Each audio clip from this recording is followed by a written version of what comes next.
નમસ્કાર વાલા વિદ્યાર્થી મિત્રો ધોરણ 9 ના ઇંગ્લિશમાં પોયમમાં જે ચોથી પોયમ છે સો ધ સી એના જે પ્રશ્નો છે સ્વાધ્યાય બરોબર કોમ્પ્રિહેન્શન ના જે પ્રશ્નો છે એનું સોલ્યુશન અહીંયા તમારી સામે આપી દીધેલું છે।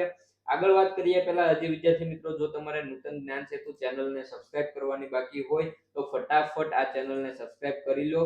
આ ચેનલ પર તમને તમારા તમામ પાઠના સ્વાધ્યાયના સોલ્યુશન સ્વાધ્યાય પોથીના સોલ્યુશન મળી રહેવાના છે। આ ઉપરાંત વિદ્યાર્થી મિત્રો ખાસ પરીક્ષા સમયે તમને ખૂબ જ અગત્યના મોડલ પેપર છે એ મળી રહેવાના છે। સત્રાંત પરીક્ષાના તમને ખૂબ જ સારા મોડલ પેપર આપ્યા હતા એ જ રીતે વાર્ષિક પરીક્ષાના પણ તમને મોડલ પેપર મળી રહેશે। તો હજી સુધી જેને ચેનલને સબસ્ક્રાઇબ નથી કરી તે ફટાફટ ચેનલને સબસ્ક્રાઇબ કરી લો। વાત કરીએ આપણે કોમ્પ્રિહેન્શનના પ્રશ્નોની તો પહેલો પ્રશ્ન આન્સર ધીસ ક્વેશ્ચન્સ। પહેલું છે what does the wind do તો એનો જવાબ આવશે the wind wrinkle the water of the sea.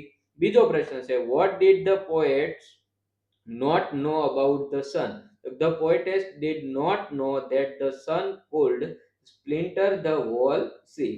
ત્રીજો પ્રશ્ન છે how does the sea breathe તો જવાબ આવશે the sea breathes in and out upon a shore।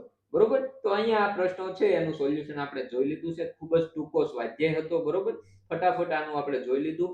હજી જે વિદ્યાર્થી મિત્રોને વિડિયો લાઈક કરવાનો બાકી હોય વિડિયોને લાઈક કરી દેજો। ચેનલ સબસ્ક્રાઇબ કરવાની બાકી હોય વિદ્યાર્થી મિત્રો ખાસ ચેનલને સબસ્ક્રાઇબ કરો જેથી કરીને વાર્ષિક પરીક્ષાના જે ખાસ અગત્યના મોડલ પેપર છે એ જ્યારે પણ આપણે અપલોડ કરીએ ત્યારે તમારા સુધી ફોનમાં નોટિફિકેશન આવી જાય। ચેનલ સબસ્ક્રાઇબ કરી લેજો। વિડિયો લાઈક કરવાનો બાકી હોય તો વિડિયોને લાઈક કરી લેજો અને તમારા મિત્રો સાથે પણ શેર કરજો।